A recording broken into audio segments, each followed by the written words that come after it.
All right, welcome everybody to week 5, day 2. We have a special guest speaker here. His name is Scott O'Neill. He was a Microsoft employee for almost 15 years. He's a wise and noble individual, and he has recently become a expert on the housing crisis here in California. So please, everybody, give him a warm series of clap emojis on the Seaside One chat channel. And Scott, go ahead and take it away. Thank you very much. Expert might be overselling it. One of the things I've learned over the last few years is housing, especially in California, is so complex that I don't think any one person understands it. It's like take a guess as to how many new laws have been developed for housing in the last year. Um, just think to yourself like, what do you think it would be? Seven. 36. Yeah. Actually, that was just in the last legislative session. Jeez. Yeah, the law is changing fast. And there's a very serious, it's recognized, at pretty high levels that there's a very serious issue, and so policymakers are moving as quickly as they can to change things. And because of that, like the legal system, um, there's a lot of precedent out there that no one knows if it's valid or not anymore, right? Uh, a lot of these bills are kind of small, not all, but some of them are kind of small. Legislators are tinkering around the edges. It's kind of unclear at what point like the precedent becomes voided. It's actually like there are some pretty deep epistemic problems with what is going on with housing in California, and that in some cases that's good. Like you don't ambiguity. Like if you look at the Cold War, there was this idea of deterrence theory and strategic ambiguity. Hmm. Like cities don't want to get sued; they don't want to be in lawsuits. But I'm getting way ahead of things right now. A little bit about myself. As Pretty mentioned, I'm a programmer by training. I worked in Microsoft in Silicon Valley for almost 15 years. Uh, I've been on hiatus for about 4. Um, Recently, I've been doing a lot of volunteering work with various Yinbi affiliated organizations on the peninsula. Um, What is I, Yinbi? Yimby stands for Yes in My Backyard. And you need to understand that acronym as a sort of reaction to NIMBYism, or stands for Not in My Backyard, which is kind of a common refrain you hear in public hearings. Whenever there's something that someone perceives as having negative externalities, like neighborhood impacts, um, whenever there's sorts of perceptions, locals tend to show up in public hearings and say, I'm in favor of X, but not here. And NIMBYism is sort of trying to recognize that that creates these intractable collective action problems. And at some point, you need to say, yes, this is important, and therefore, let's do Right, it. right. Yeah, here it's fine. Like, please just do it. This is a critical thinking class to some extent, Yes. so you should know where I'm coming from. Um, I think of myself as a humanist extremist. By that I mean, I think what's important is the experience of human beings on Earth, and the extremist part of it is sort of like I try not to be constrained by conventional thinking in that. I try to, like if the evidence is going to take me outside the box, like I try to be willing to go there. Um, I describe myself as an empirical moderate utilitarian. So utilitarianism, like I'm sure you studied a bit, I'm sure you've seen some of the contradictions as you start to get deep into the weeds. But I don't think that to have a practical philosophy of how you like approach the world in defaults, you necessarily need to take it all the way, um, and it gets you pretty far. So that's kind of how I approach ethics by default. There are points where I start to get more principled about things, but housing seems to be pretty well aligned with other issues, in my I believe. And I tend to land, and where some of these ways of thinking tend to take me is I tend to land a little bit on the progressive end of the neoliberal spectrum. Um, let's see. Slide. Okay. So I'd like to play this video and maybe start. Oh no, you don't have the account. Yeah, sorry, I don't have HBO. Yeah, we just can't do it, huh? You want to just kind of tell them what happens in it? Okay, yeah, sure. So, brief summary. I don't know if anybody would watch this show. It's absolutely hilarious. Mike Judge is a great student of society. Like I think he's a great observer, and he did this sort of caricature of my neighborhood, Silicon Valley, and as this video starts, like this is the first episode in the series. As it starts, you see five guys sitting around a table in a single family home, obviously unrelated, programming while eating, and one of them gets kind of called up, and they start talking about this guy's product that he's working on, and the and one of them says, if you want to live here, you have to deliver. And then, in the next scene, two of them are on a bus and they're going to their day job, their real work. And one of them's complaining, I'm going to get kicked out. I can't afford to pay rent around here. It's 2,500 a month, 4,000 a month. It's crazy. And then they pass this sort of this sort of old woman on a bike. And says, oh, look, there's Miss Palo Alto, 2014. And it's not that bad, right? Like if you're actually working at Google, like you can pay rent. Like that's not the problem. Um, and it's a little bit silly that they cast it that way, but that is the problem a lot of people are facing. Like the rent has gotten very, very high. So next slide. Okay. So what I wanted to do here was a little bit of a class exercise in terms of brainstorming the question that was asked in the clip. Why is it so expensive? And I'm illustrating that here with a little bit of with a Redfin. This is a recent comp, so this is a sold home, it's like a year and a half ago, under 1,000 square feet, $2.7 million. Jeez. Yeah, it seems pretty high. My college apartment was bigger than that. What was that? My college apartment was bigger than that. Yeah, you can park about two cars on that much space. Like if you include the lane for access, which we'll maybe talk about a little bit later. So is there like a chat thread where people can pop over to the text channel? Yep. Any questions so far? Just post it in the So there's the Seaside One lecture room. There we go. Yep. Thank you. Okay. Okay. So reasons for the housing crisis. Sort of brainstorming. I see the location, expensive because of location. Yep, location matters. By the water. Yep, geography is important. Now there are a lot of like really nice places. I think that like in terms of just like weather, I think maybe I'd rather be living in the Dominican Republic or Italy. But these places don't have huge housing crises necessarily. I mean, some parts of Italy probably do. Yep. Location, crime rates, popularity. Although crime rates is interesting. Palo Alto is right next to East Palo Alto, which historically has a higher crime rate. East Palo Alto is quickly gentrifying. As people who are not sort of poor move in, fleeing high housing prices. What is the crime rate in Palo Alto? I don't know. There's definitely a perception that it's getting worse because of there are these sorts of crime waves going on, mostly property crimes, right? Catalytic converter thefts. Yeah.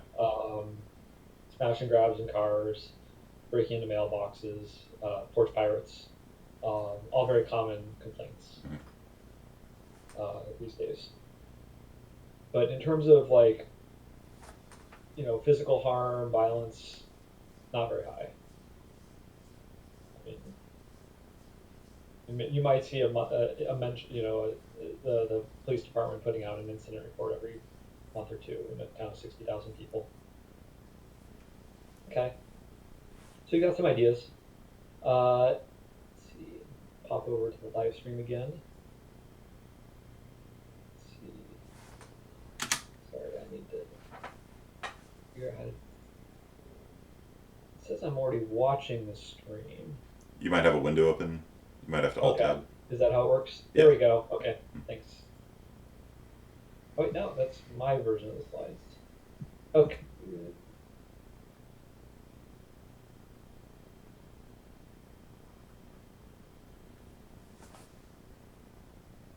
Huh. Oh, okay, I see. It's in the bottom. Okay, sorry about that. Okay, yeah. Uh, so let's see. So the rent is very high, and the problems with that get worse with lower income. So for people like for generally for software developers, you just pay it. Uh, a lot of what's going on is companies are paying high wages, and people are bidding up. Well, people are bidding up housing. So the people who are getting paid the most, they're not the ones who have to move. They're competing. You see, well, this is one theory of the housing crisis, I should say. Um, but as you go down the ladder, the choices people are facing become more and more intractable. So maybe if you're middle income, maybe if you uh, then maybe you have to move, you know, 50 miles from your job. There are stories of people commuting 3 hours. I actually used to work for a woman who commutes in from Groveland over by Yosemite. Oh So my she gosh. does that by choice. What was that? Oh my gosh.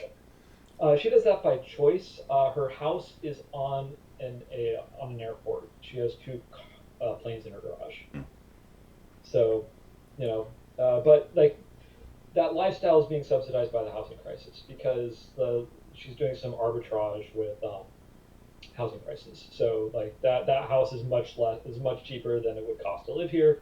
So she flies into Palo Alto Airport, 3 times a week or whatever, and manages her team.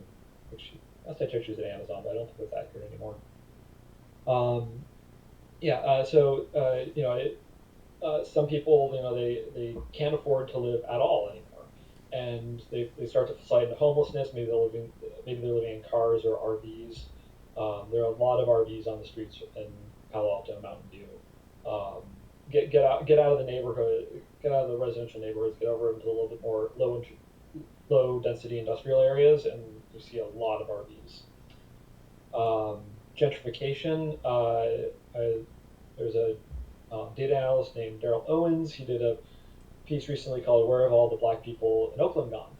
And he was analyzing census data, and the answer is largely Stockton. So it kind of goes to what I was saying before about middle income people moving farther away. Oakland is sort of losing uh, this culture.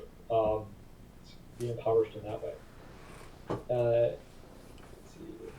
And a lot of these impacts get exported regionally and nationally as people are displaced and make choices around housing prices that are maybe not as simple as, hey, I'd like to, live in a nice place near where I work. One thing I learned very recently is Fresno has some of the fastest spiking rents in the country right now. I don't. I want to say I don't remember the exact number, but it was something like 40% over 4 years. Yeah. It was yeah, okay. I didn't realize that. It's and there's a theory that a lot of this is being driven by the pandemic, and um, you know people who can work from home, software engineers, doctors, lawyers, moving to Fresno and bidding up rents. It's a nice place to live. Lots of amenities uh, close to Yosemite. Next slide. So when I hear broad, I've been engaged in housing for a while, and you hear a lot of theories of the housing crisis, like what's really driving it. And I've sort of started to categorize them into a few basic buckets. And the first one is villain identification. Like a lot of people, like they say, oh, the problem is person or class X doing Y. Um, and so one of them is big investors are buying up homes. You may have heard that. There's some truth to that. I'll get to that in a later slide. Another one is, oh, greedy developers are to blame. Okay, to put that on the table. Some of our friends on the left are often say, hey, the problem is late stage capitalism. Uh, so what some of these don't grapple with necessarily, I think, is uh, why there aren't housing crises everywhere, um, and they don't really explain the mechanism how of how this sort of moral failing is translating into this market effect. And so I'll start to, as I get into some of these notions, I'll talk about this a little bit more. Another bucket is market-based theories. We don't have enough housing. All these are going to sort of boil down to supply and demand. Like that's what these have in common. So one theory is because we have too many vacancies, and San Francisco is currently considering a vacancy tax to address this problem. So that is clearly a market-based theory of the problem, market-based solution. Unfortunately, that policy. Uh, one political thing that's interesting about that is it's being introduced by a socialist, and so it's getting a lot of reception for a lot of positive reception from the left. One weird thing about it is it exempts single family homes, so it's actually a regressive vacancy tax. That's hilarious. It only applies to condos, and then but when you get to these really luxurious forms of housing especially in San Francisco, land in San Francisco is very at a premium. But once you get to that really low density stuff, it's weird. Let's see. Another theory is we're already built out and there's no room. Um, you know that's plausible. Another theory is we need to build out farther away. Also plausible. We need to build up close to jobs. Also plausible. And then there's another theory that I don't think is super helpful, which is denial. We don't have a housing crisis, uh, which is something that you actually see. Next slide, please. Yeah. Yeah, so that's Lydia Ku. She's actually an elected leader. She is one of my city council members. Uh, but I mean, there is right. Like you can look at the data. At the peak of the housing bubble, you can see I put a little arrow there. Like that's what we call the housing bubble, like 15 years ago, and now we're just way past that. Uh, that's the Case-Shiller index for the San Jose metropolitan area. Is that inflation adjusted? Case-Shiller index is inflation adjusted. Yeah. Next slide, please. We got just driving around, you'll see tent cities around freeways. Any place where people can really, you'll start to see those popping up, especially in uh, you know cities and parks near freeways. Next slide. Okay, so the first of the big villain theories is the issue is big investors, and there actually have been some recent significant changes um, in how investors approach housing. Uh, in particular, there's a company called I think it's BlackRock. They have a subsidiary that or a former subsidiary that started engaging in the purchasing of single-family homes for investment purposes, and that was kind of new. Like in terms of these sort of big capital firms, like REITs, real estate investment trusts, have always been like publicly traded companies, but they hadn't been dabbling in single-family homes, and so that sort of opened up this notion of, hey, like that's the problem. You have all this money flooding into snatching up single-family homes in the market, and they're competing for places for people to live. But when you start to think about this a little bit more, it's not like that part of it is new. Like the single-family home angle is new, but it's not actually it's new in conjunction with uh, big capital, but it's not actually new for investors in general to buy up single-family homes. A lot of the people who live near me in Palo Alto are renting single-family homes. They just and they have been forever, but it's not from you know Wall Street. It's from someone who moved out. We have Prop 13. It freezes your property taxes. Modulo a 1 to 2% adjustment per year for as long as you own the home, and that creates an incentive when people move out to not sell because they, as over the period of their occupancy, they've sort of built up this subsidy in terms of a lower tax basis, and to preserve that subsidy, in part to preserve that subsidy, uh, and also, they, being landlords may be attracted to them. A lot of them start to choose to rent it out instead of sell it when they move. So the general activity of owning homes for investment is not a new activity, and it's also not new for big investors to invest in apartments. And what all these sorts of activities have in common is, uh, it doesn't make a lot of sense as an investor to buy a home and then not rent it. And so I find it hard to accept the idea that big investors are fundamentally the problem, because they're fundamentally in the business of making money, and therefore they're going to tend, I mean, overwhelmingly tend to actually have people sleeping in those homes. I don't think that is, you can look at this new activity and say it's causing people, and say you should be expecting it to cause people to not be able to get housing. Like, the housing is still available, it's on the market. And I haven't seen like a really good theory as to why that is the case. Like, why greed would motivate someone to leave a house empty. Bad business. Next slide. Next slide. Let's see. Oh, and another fun fact is, if you dig into Invitation Homes' SEC filings, you can see they say that we would be adversely affected by overbuilding or high vacancy rates of homes in our markets, which could result in excess supply of homes and reduce occupancy. And they're actually telling you how to reduce rent in their view.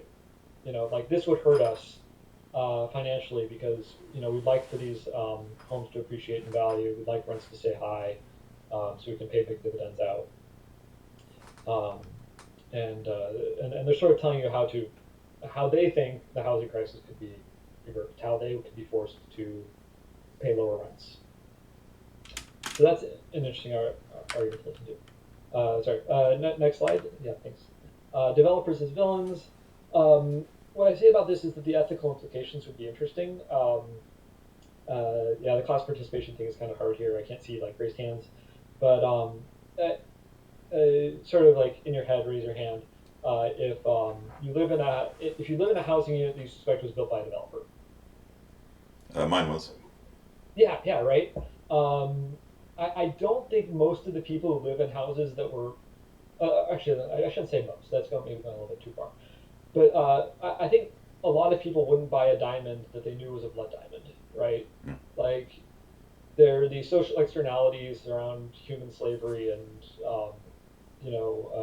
severe economic brutality in the Congo, that people have a big problem with, like serious moral issues. Um, and when people say that uh, the problem is greedy developers, they're sort of imputing moral weight to the activity of development that I don't think they like actually believe. Like, people who wouldn't buy a blood diamond live in homes built by developers, and I think that people understand deep down that the process of building a home for someone to live in as a way of making a living. This is another thing everyone does. They make a living as a way of making a living, as a way of making. It's not fundamentally unethical. Right. This theory of it thing of the housing crisis, the problem is greedy developers. It also sort of doesn't explain like why, how the greed of developers translates into how high costs, when other commodities, like everyone, lots of participants in markets are greedy. Not everything's expensive.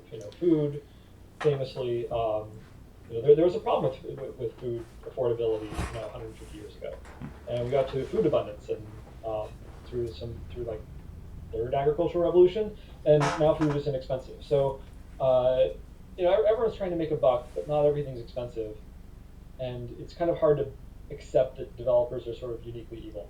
Isn't the argument usually that they're building luxury houses instead of low-income houses? That is an argument for sure. Um, and we'll get, but that's not, yeah, that's fair. I think I have some slides that speak to that a bit later on, and Yep. if not, I will. Oh. Okay? Mm. Okay, cool. So I'm going to take a little bit of approach the problem a little bit from the side. Capitalism as a villain, and what this sort of suggests is you could, do something to, aside from supply, uh, cause the housing crisis to go away. And what immediately springs to, I think, most people's minds is price controls. Rent control is a big issue. This is really controversial, um, like empirically. Economists tend to be really hostile to the idea. There's this famous quote that, short of bombing, I know of no way to destroy a city that was more effective than rent control. Um, and there's some really bad experience with widespread rent control in some cities. So Stockholm has very high wait times, upwards of 9 years. And what happens in Stockholm is you get like a very active subletting market. So people have to, uh, so like people still move around. There's still the price control sort of failed to set the price because people sort of get the controlled price, and then they start making profit selling it to other people. Um, However, it's starting to get a little bit of a renaissance in some housing circles because if you look at it as saying, okay, the problem it's trying to solve is not actually fixing the price. The problem is not actually trying to solve the housing crisis. The problem is trying. It's more like these people are arguing that it's more like trying to, take a painkiller for a severe disease. Like you're not that's causing a lot of pain. You're treating a symptom with rent control.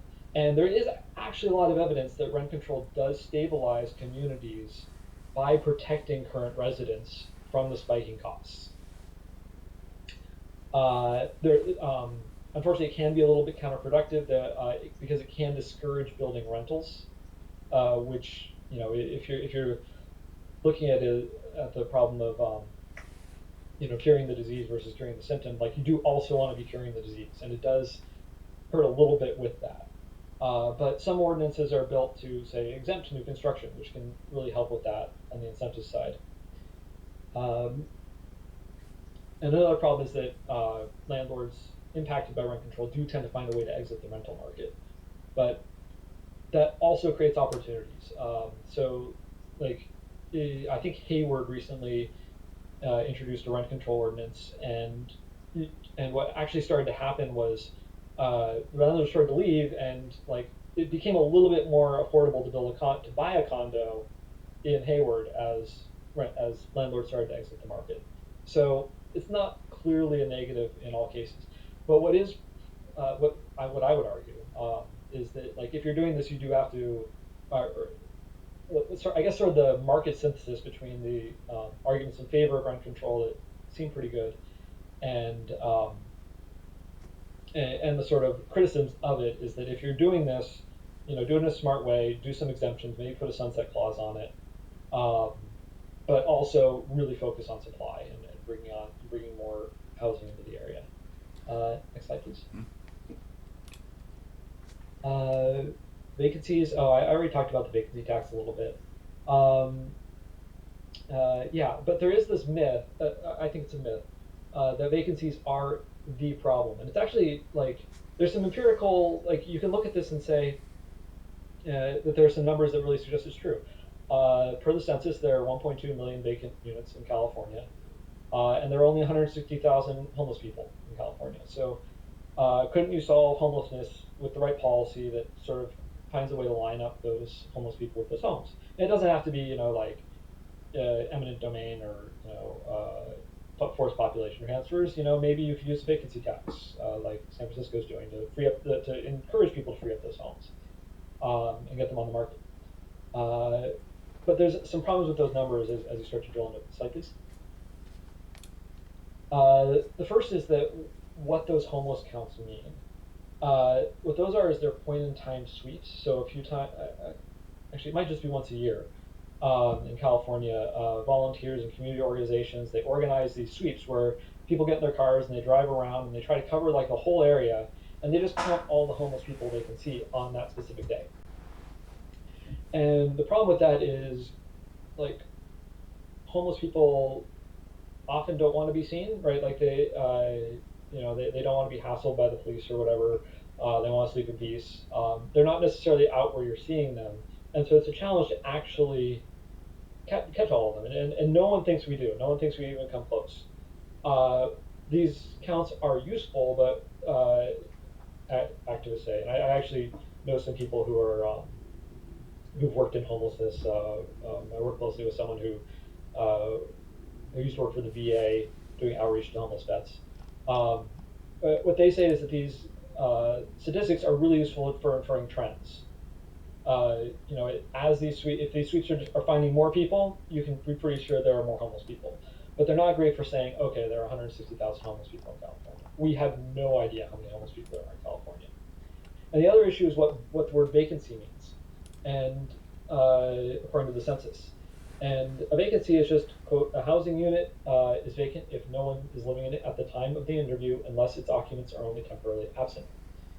And that definition of a vacant unit includes things like new units that are not yet sold, units that are sold but not occupied, units that are rentals and are on the market waiting for someone to rent them, units that are under construction if they are, and then this is deeper in the definition, if a housing is enclosed, so like the drywall is up, it's not like naked framing.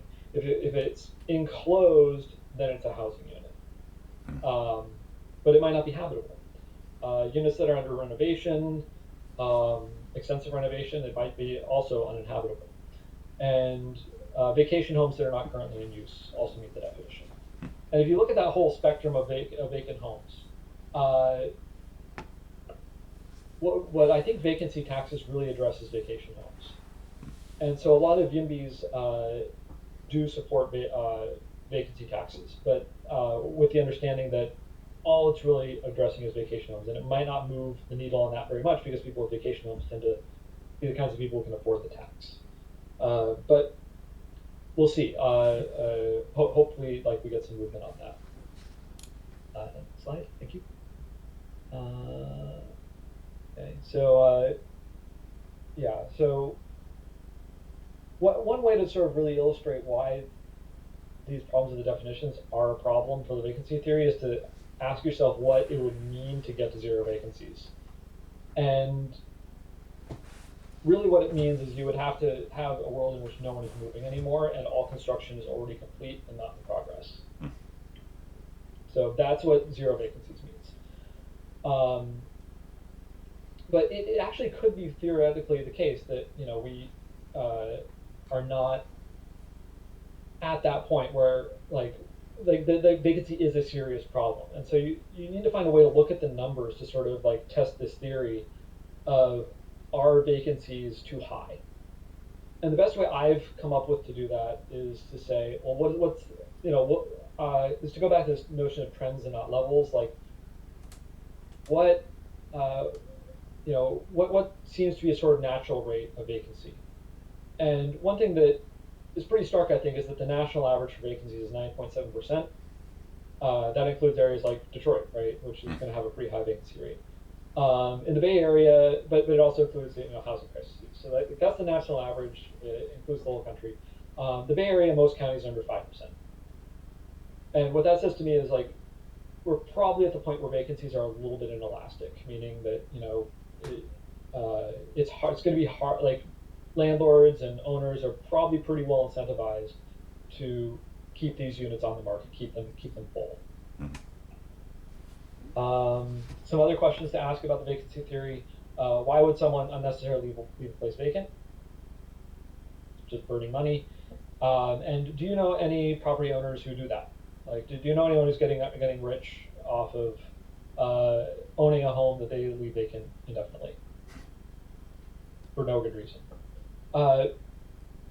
One thing I could say about San Francisco's case is there is some evidence that they do have a pretty high vacancy rate in some cases, but it's actually hard to tell why. And one interesting theory for why is that their planning department is really slow. So one category of vacancy that they have that's pretty high is units that are sold but not yet occupied. And there's a notion that if you're rich enough to buy a home in San Francisco, you're not going to move into a place that was built in the 70s immediately, right? You're going to do extensive renovations on it. And in San Francisco, it takes a long time to get the permits. So, but it's also clearly true that there are vacation homes. So vacancy tax is directionally good, in my opinion.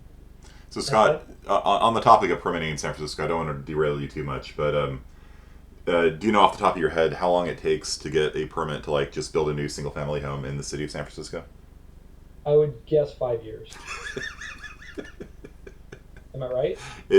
It's something like that. Yeah. Yeah, It's like a 13-step process with all the committees and things like that. yeah. Yeah.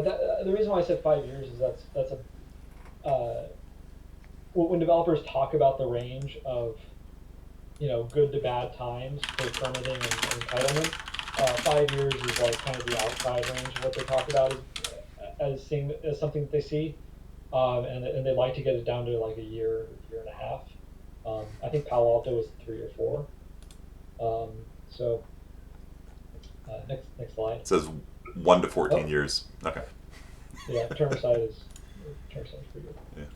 Uh, so again, we're trying to be empiricists. So uh, supply and demand is a theory of how this is happening. So you want to look at some data and try to figure out, is this a promising way of looking at it? And this is a graph of housing unit production by year. I wish this went back farther, um, but I couldn't find anything that went back into the 30s. But what I would point out here is that if you go back to the 70s, that's when housing production was highest in the last 50 years, and in the Bay Area. And why would that be the case, right? Like, uh, if you think about the historical economic history of the region, like the dot-com boom was in the 2000s. So and housing growth was much slower there.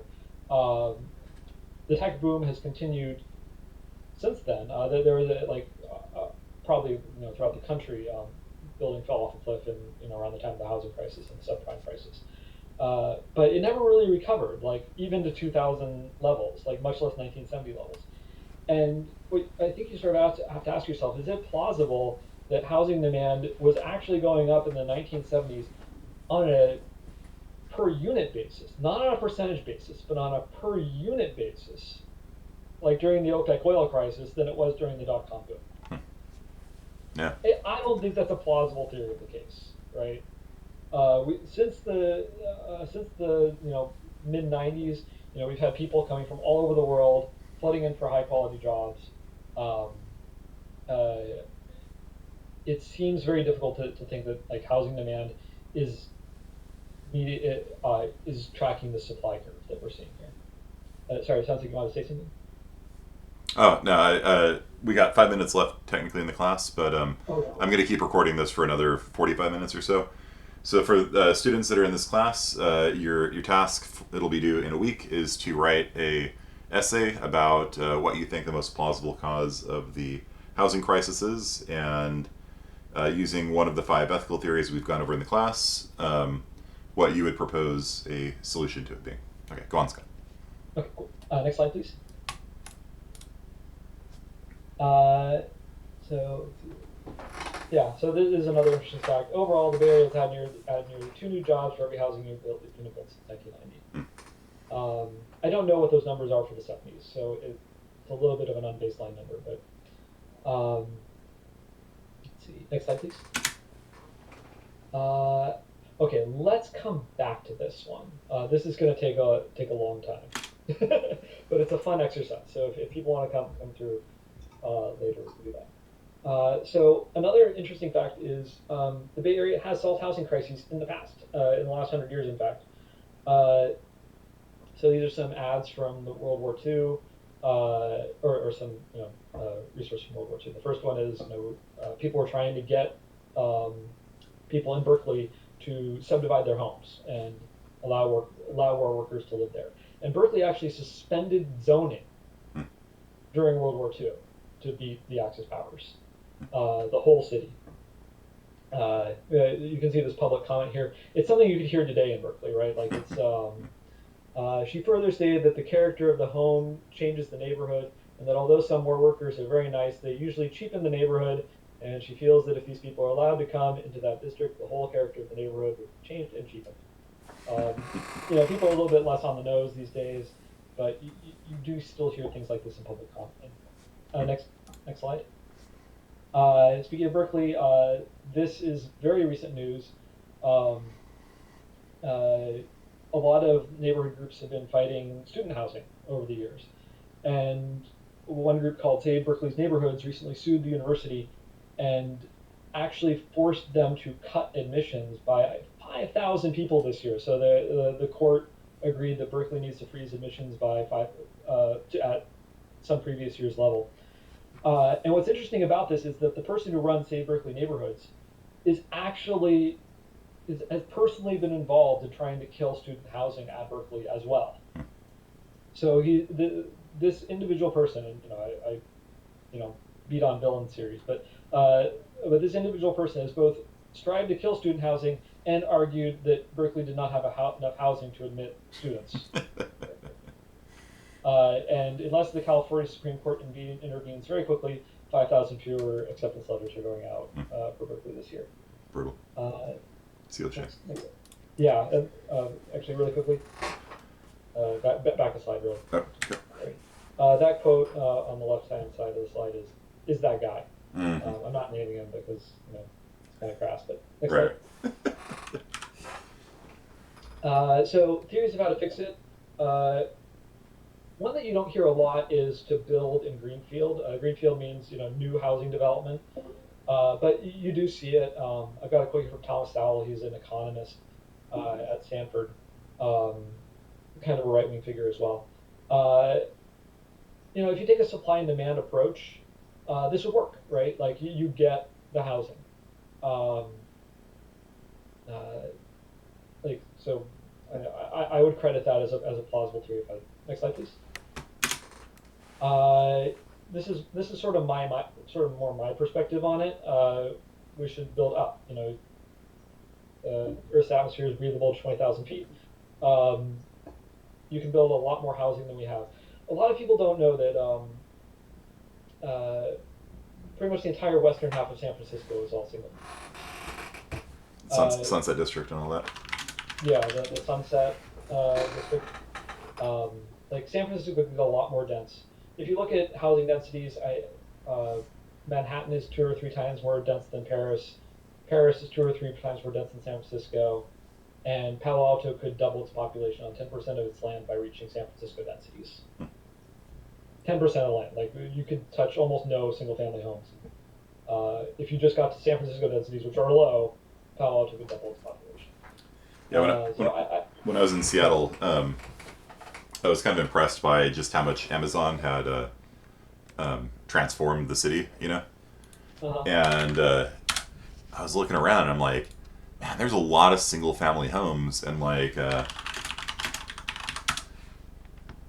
here's like Amazon, headquarters, right?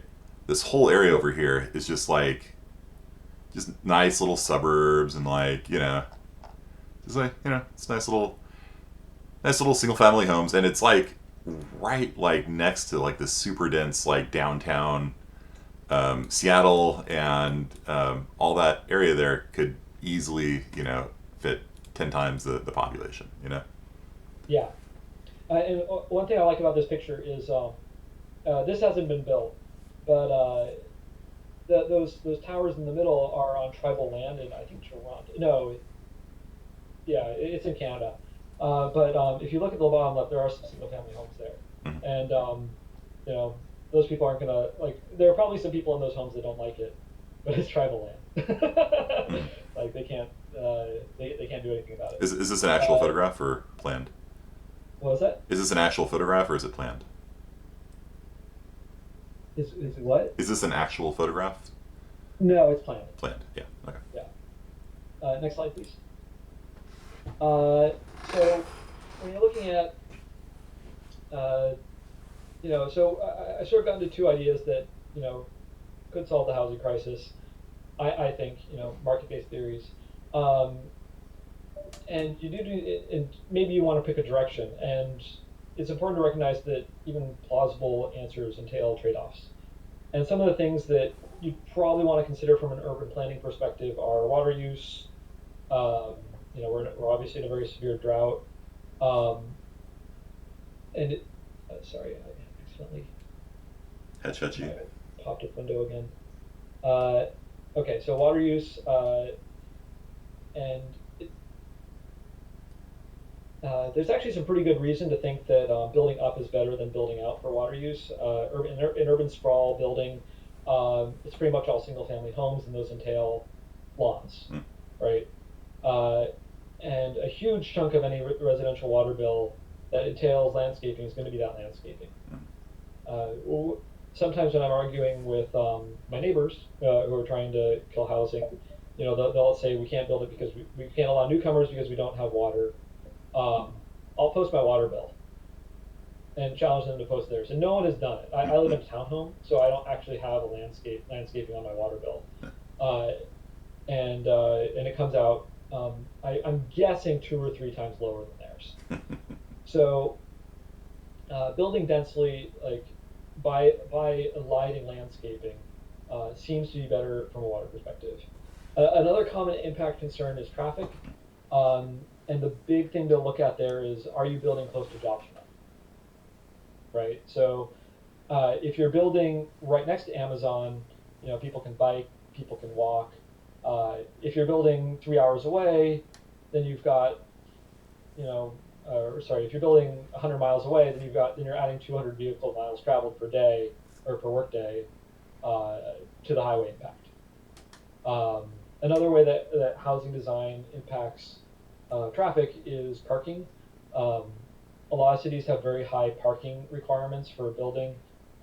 Nothing in Palo Alto gets built without two garage spaces um, per house. And so what that does is it makes it very easy to own a car, and that creates demand for cars. And so that you could actually, if you built instead of building a single family home, 100 miles away, you built, a condo close to Caltrain with one parking spot, you would expect that it would be a lot easier to live on one car, have fewer vehicle miles traveled overall, encourage commuting via transit.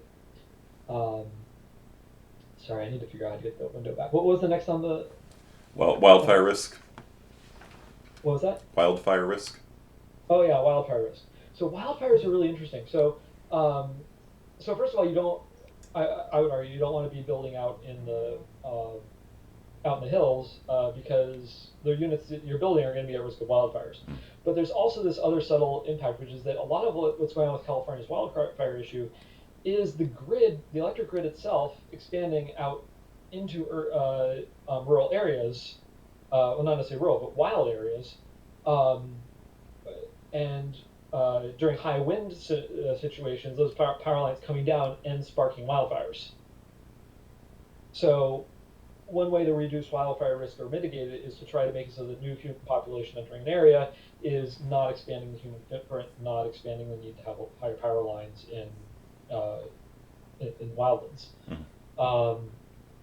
Another trade-off is health, active transport, moving around, walking to the subway station and back, tends to lead to better health outcomes, and not and lower air quality impacts from transit.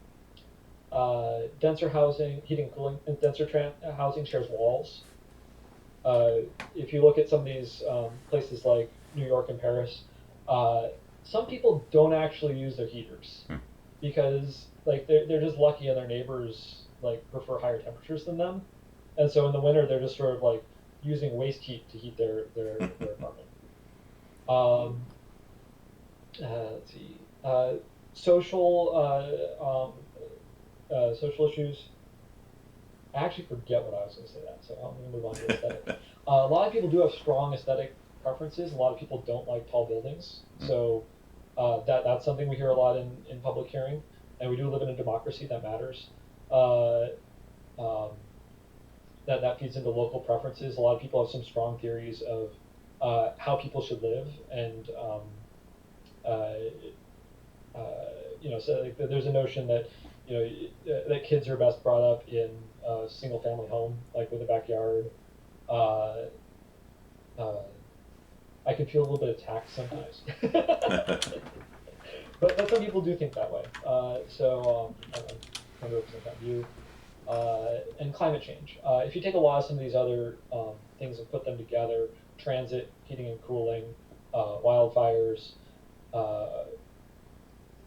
I think there's a pretty strong argument that the building up has a lower climate change impact than building out. However, there is a caveat here, which is building materials. Cement is a pretty big greenhouse gas um, driver. So when you do go up to 5 or 6 stories, those podium levels down at the bottom that are often cement construction, they do have a building impact on the climate. It's bigger than you would get with wood. The studies I've seen seem to suggest that over the lifetime of the heating and cooling and traffic are going to absolutely dominate that. But it's something that you see uh, in the debate. Next slide. Let's see here. So now we're getting into Affordable housing. policy issues. So in California, you see a lot of discussion about affordable versus market rate housing.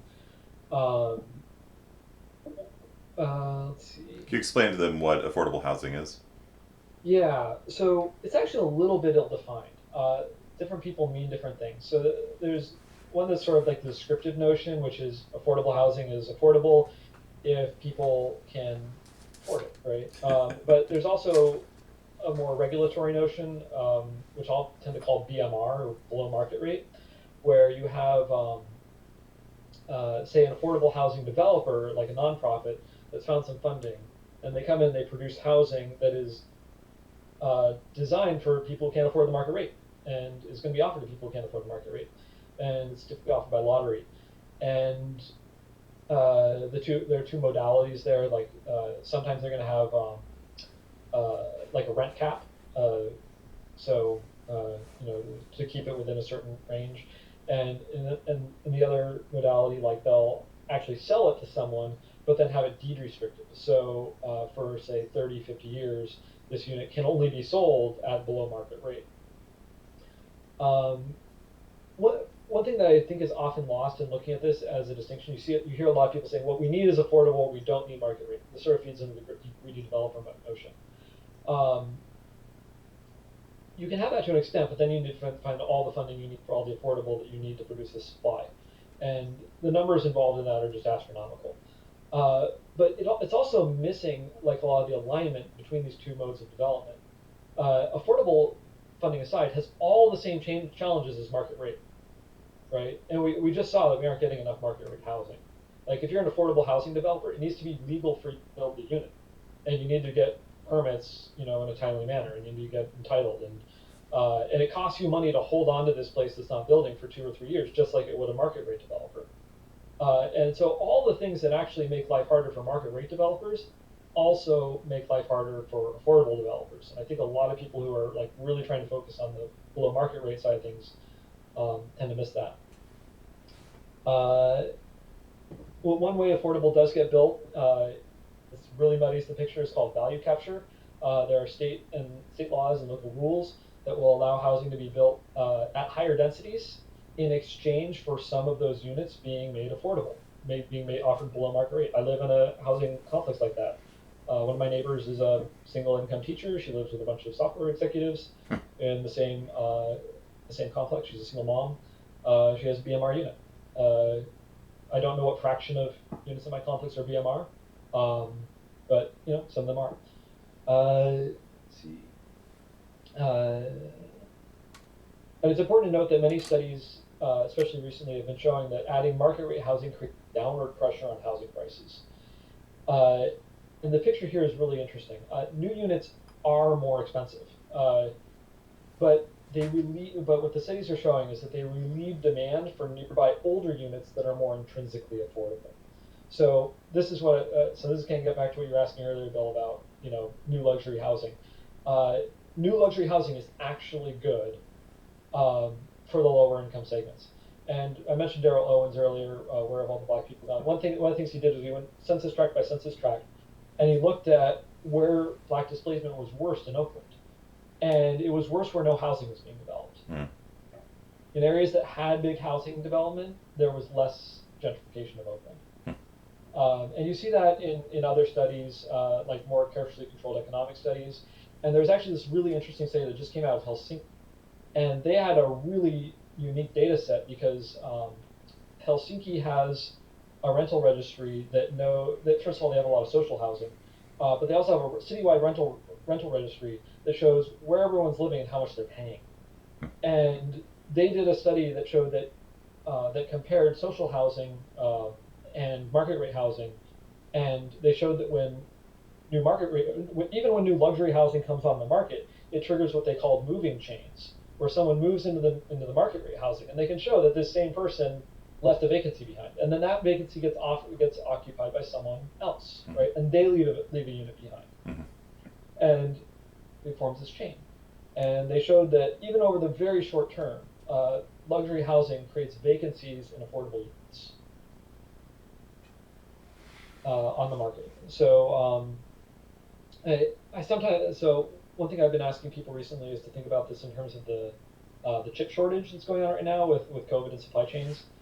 And what I like to ask people is, if we were not producing cars in sufficient numbers for 40 years, at what point would you say we can't start producing cars anymore? New cars are unaffordable. I hear that all the time about housing, but I've never heard anyone defend that notion for cars. Next slide. Just need to make more cars. Yeah. At some point, you just have to start normalizing production. Yeah. We could dive into housing law here. Let's see. This might be better handled with a Q&A. Actually, let's go back to that thing we skipped, the exercise.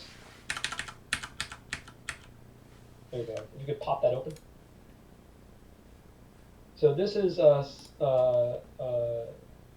it's sort of a criticism of how California determined how many housing units it needs. So there's this process, or every 8 years, California determines how many units they think you need in the state, and that sort of quota gets split up among regional bodies. In the Bay Area, it's ABAG. In your neck of the woods, it's, I think, the Kern Council of Governments, and then it gets split up between cities, and then the cities have to do what's called a housing element that shows that the city can produce this many units of housing. And so this group is sort of taking the issue with the notion that California needs 1.5 million new housing units. Incidentally, this process in the past sucked. Like it didn't, like there were no enforcement, and so it wound up being paper exercises. And that's over the last 8 years, actually the last 4 years, a bunch of new laws were passed that strengthened it. So for the first time in like 50 years, this process means something. But next slide. On this guy, yeah. So these people are arguing on this slide that the consultants California used, they looked at New York as a benchmark, and they're arguing for how much housing we need, and they're arguing that Texas is maybe a better benchmark. So these consultants, they said, okay, based on New York population densities, California probably needs 3.5 million units. These people are saying it's more like 1.5. Or maybe it's more like 1.5 because Texas is very different. Next slide. So they're comparing the demographics of New York and California. Alleging so average household size is kind of different. We're low on time, so I'll point out that this difference in household size, it's an interesting question whether this reflects what this is reflecting. So it could be the case that the housing crisis in California is higher, and so you have more groups of 5 unrelated software developers living in single-family homes in Palo Alto, right? Or it could be that Californians have larger families than people in New York. Does the housing process, does it... 2.63 versus 2.98 number. Yeah, does the causation go one way, or does the causation go the other way? Right. Mm-hmm. So that's a question you could ask about this slide. Next slide. Yep, so they argue that Texas is maybe a little bit in better alignment. Same questions. Next slide.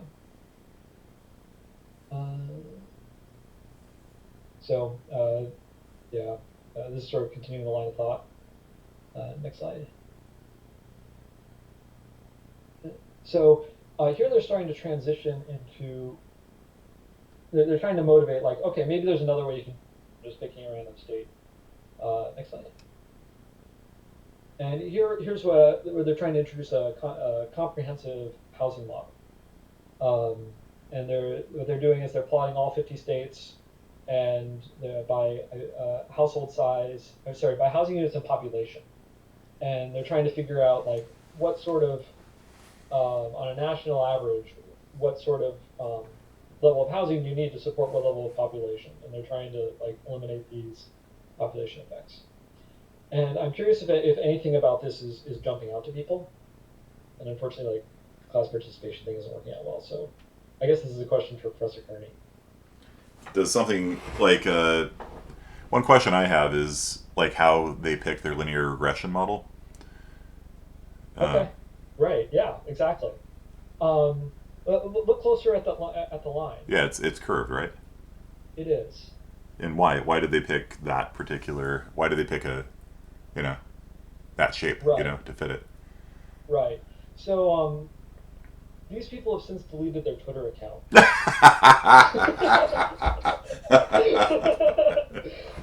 It turns out that if you sort of reverse engineer their model, they accidentally argued that housing needs eventually go negative with population growth. Oh, that's convenient. And California would stop needing housing at like 500 million people or something.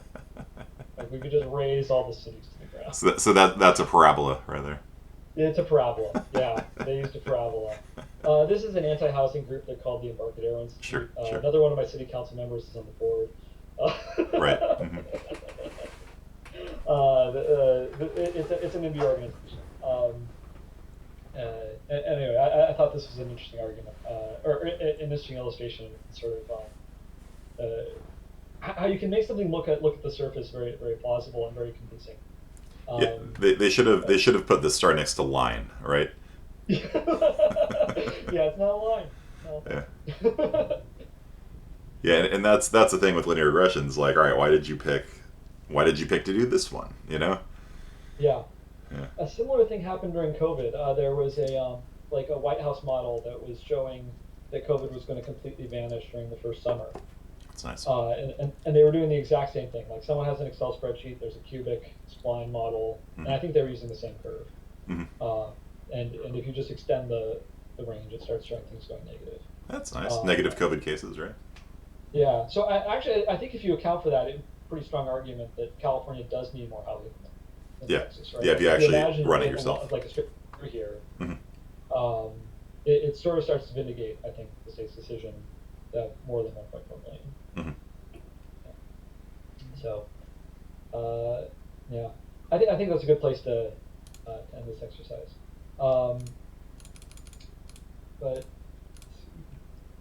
And we are way over time, so I don't know if we should dive too much into housing law. One thing I will say is that zoning is something that people like really take for granted. It's the city planning process of cities deciding what uses are allowed where. And one thing I learned fairly recently is zoning. It's a really okay. So, Professor Kearney, when do you think people started doing zoning? My sense would be like the 20s and 30s. Pretty close. 1908, Los Angeles invented it, and then the first Supreme Court decision deciding that this was not an eminent domain issue. Remember that's obviously very critical, right? The cities are exercising a taking power when they change when they prescribe land uses. Then zoning wouldn't be a big deal, right? Like if they had to shell out that money. Right. But the Supreme Court decided in 1926 that was not the case. So you're pretty much right in the money. Which means that for the whole, history of human civilization up until 1908, 1926, however you want to draw the line, zoning was not a thing. And in that time, like what sort of evolved was more of a common law notion around land use. And so like you couldn't build a slaughterhouse next to a single family home, right? Like it just like the courts wouldn't allow you to, like you can bring a suit, stop that sort of thing. It's a nuisance kind of thing. There was an idea of noxious uses, and that got us for that, brought us on for that. London had a city lights law where you couldn't build a building that would block the sunlight going to somebody's window, I think. Yeah, Palo Alto has something kind of similar. We have a daylight plane, so like if there's a 45-degree plane that you can draw, from a certain distance from the property line, and no one can build anything that intersects that plane. Interesting. So it's perfect to gardeners. And one interesting thing about so a lot of these new housing laws, what they're trying to do is they're trying to cut back on discretionary review. So like often when you're trying to build a housing development, you need the city to say yes at a political level. You need the city council to approve a specific project. Um, and some of these new laws, like SB 9, what they're saying are, okay, cities can't say no to this unless it's objective. And so daylight planes actually pass that rule, pass that test. Like Palo Alto can prevent a duplex from intersecting the daylight plane, um, as long as it doesn't. But they can't like require a public hearing for the building of a duplex. Um, but and that's good. Like right, like a lot of these delays of that 5-year, 4-year, 3-year period boils down to public hearings. Often, even when you get so first of all, when you request the public hearing, there's going to be a delay before it gets on the calendar, right? Mm-hmm. And then there's the public hearing itself, and often the body will not make a decision in that meeting. Like people will turn out, they'll say, this is a problem. They'll sow some doubt in the minds of people on the committee, and it'll be determined that the issue needs to be studied more deeply, and they need to come back to this in a subsequent session. So objective standards, they stop that from happening. Right? Like you're setting the rules. Sometimes it's called over the counter. You can go into the city, you can give them your permits, and they can. I mean, they can't approve them right there. Like they have to go back and do technical checks. They're going to work with engineering firms. Sometimes they'll farm that out. But they can't just say it's not going to become a political process. It's going to be a technical process. Yeah. Here in my my local neighborhood, they're going to develop a plot of land that's been vacant for decades, and they're putting in houses at twice the density of all the neighboring houses. Mm-hmm. And so there was actually a big hearing last night, actually, where people are going out and saying, like, look, it's going to change the character of the neighborhood. It's going to add traffic. It's it's not going to fit in with all the other houses in the area. We should keep them to the same density level as the rest of the neighborhood. Mm-hmm. But that's a HOA thing, right? That wasn't at the city level. Yeah, HOAs. Most housing laws exempt HOAs, so your HOA is going to get to do whatever they want to do, probably. I mean, it would be good for Fresno if more housing were developed there. It would make it easier for them to appease state regulators. But a lot of these laws are like it. The way it can work is like the city, like the state is sort of threatening the city with produce housing or show you can produce housing, or you're going to lose land use authority. Mm-hmm. You're going to lose the ability to do discretionary review at all. Then who does it then? The state instead? The state says that. Okay. There's a bureaucracy in Sacramento called Housing and Community Development, HCD, and so I mentioned the housing element process earlier.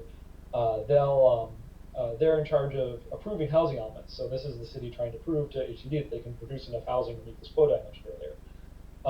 If HCD does not certify your housing element, developers can go to a judge and say, I want to build this, only health and safety requirements apply.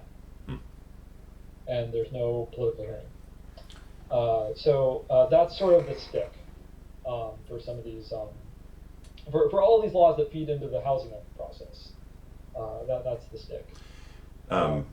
There's a question on Discord saying, I hear you need a permit to build a 2-level home in Palo Alto.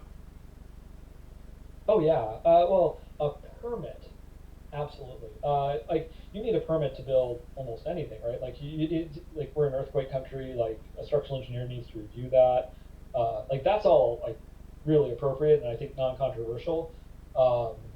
Like there needs to be oversight over the building process. in terms of two-story homes in Palo Alto, it depends. Uh, the city's sort of split up into neighborhoods, and there's a process where a neighborhood can sort of opt into having like second-story building restricted. Hmm. And so what you need is like, so if like a critical mass of neighbors in a given, area say, hey, we want to shut down second story development in our part of the, you know in our part of the city, that can happen. And I don't think it's very common though. Hmm. Okay. Well, Good question. I'm yeah. impressed with the local knowledge. And I'm sorry I don't know Fresno as well as I should. I'm sorry. I know I'm speaking largely to the Well, Bay I mean, Area, but it's what I know, and it's like it's really at the intersection of computer science and housing.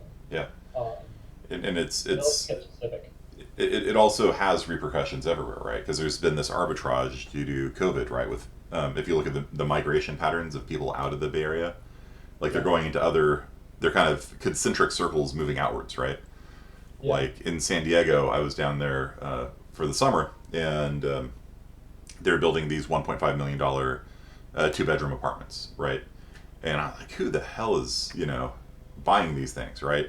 1.5 million for two bedrooms, like, come on, And David Pham, whom and my students don't, he is kind of interested in real estate. He's like, oh, it's mostly people moving out of the Bay Area. They want to stay in California, they want to stay near the coast, and they want to get out of the Bay Area and move into a place that has better weather than the Bay Area, and so they're snapping up these, in my mind, overpriced units. Yeah. Now the good news is, if you look at what the tech companies are planning, at the executive level, there doesn't seem to be any buy-in into the notion that in the long term we are going to give up on the idea that software developers can meet in a conference room and work at a whiteboard together. Hmm. Like no one has really given up on that, on getting back to in-office work as a sort of long-term goal. Hmm. There's been a little bit of um, but simultaneously there's been a little bit more of an acknowledgement that some of these people who have established remote work relationships are probably going to get to keep them. Hmm. So I think there's going to be a return to normalcy to some extent, or at least directionally a return to normalcy. I don't know how far it'll go, but I don't think that we're seeing like a real permanent displacement of software development. I think there's a good chance that the doctors and lawyers are more likely to be able to do that forever. Interesting. Lawyers just need to show up in court every once in a while. They don't tend to work at a whiteboard together. Um, and doctors similarly, like a lot of what you do with your doctor is done over Zoom. Yeah, Bozeman, Montana, actually, I hear is like a very popular Yeah. place. Tahoe and Bozeman are like two big places where people from the Silicon Valley are moving to for some reason. Tahoe has an epic housing crisis right now. Yeah. They need to put in 20-story apartment buildings. Yeah. Well, I mean, like it's that, or like start cannibalizing the Sierra Nevada, and like, oh, the issue with Tahoe is you, like a lot of what's going on there is like they have a lot of labor needs like within Tahoe, right, to run the resorts, to run the local services, Mm-hmm. and like in order to staff those, people need to commute 50, 60 miles because like it's mountainous, right?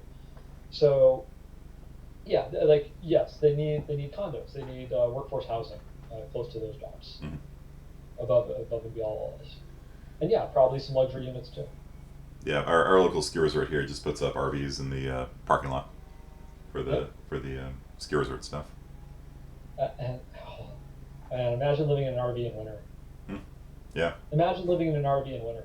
Like, in the mountains, in the Sierra Nevadas. yeah. I was a local housing activist I know on Twitter, recent Berkeley grad.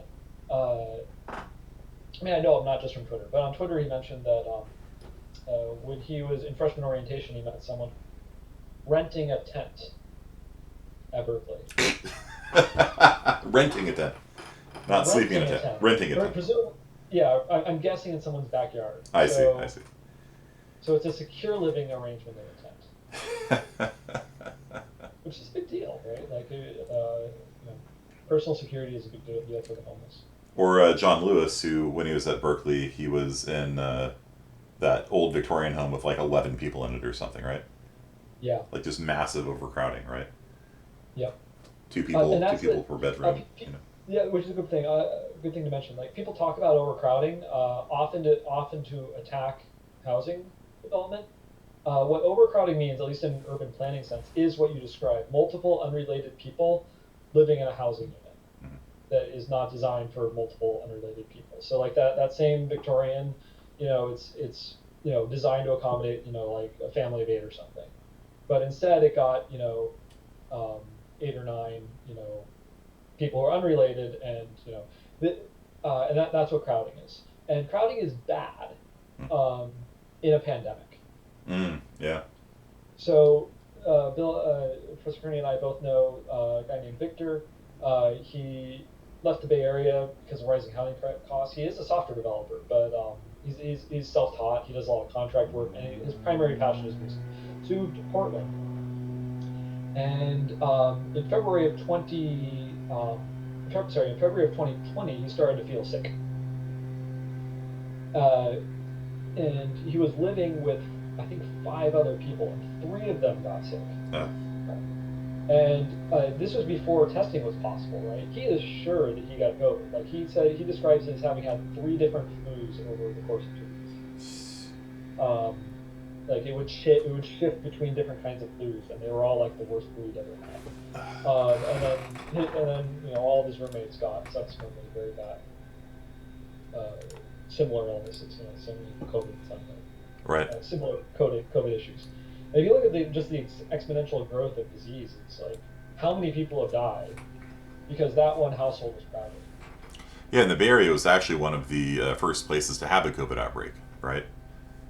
Yeah, Here in California, San Jose was, I think, were the first. It was like the first nexus of like exponential growth here in California, if I'm remembering right. I might not be. maybe so what I remember is like so first it was Seattle, right, like on the West Coast, Right. Yeah. because the University of Washington was testing illegally. They were what? They were testing illegally, like they were doing non-FDA approved tests, and that's how they were doing genome sequencing on the population to try to find COVID here.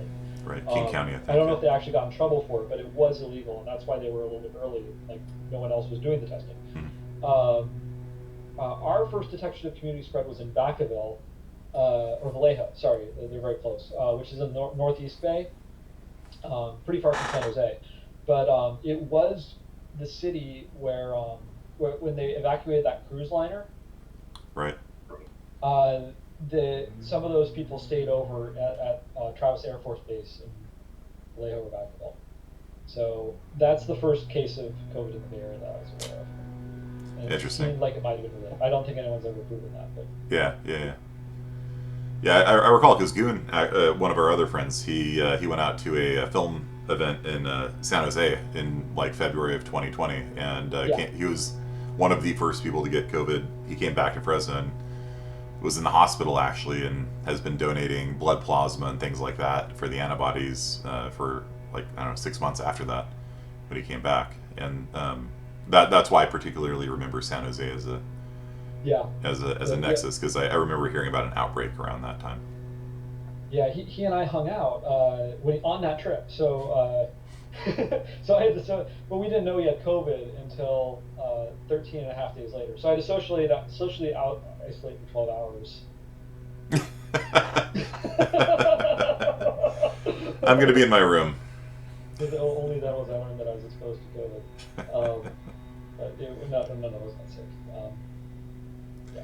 All right, well, that's about all the time we have for today, Scott. I really appreciate you doing this. I know it was a lot of work to put the presentation together, and I know my students appreciate you sharing your I don't want to say expertise on the subject, because like you said earlier, it's a very complicated thing, but you certainly know more than I do, and most likely the students for sure.